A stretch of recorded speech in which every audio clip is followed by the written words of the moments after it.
Thank you.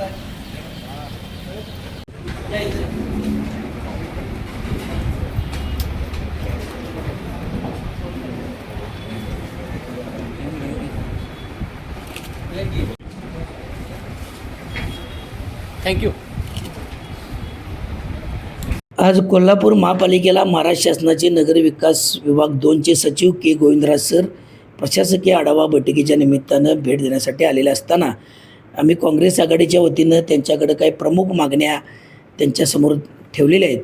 त्या हद्दवाढ किती गरजेची आहे. कायमपणे महाराष्ट्र राज्यातलं एकमेव शहर आहे की 80 वर्षे हद्दवाढ नाही. या शहरानं करायचं काय हे त्यांच्यासमोर मांडलं. आणि उत्पन्न वाढवा म्हणून शासन सांगते, उत्पन्न कोणाकडनं वाढवणार.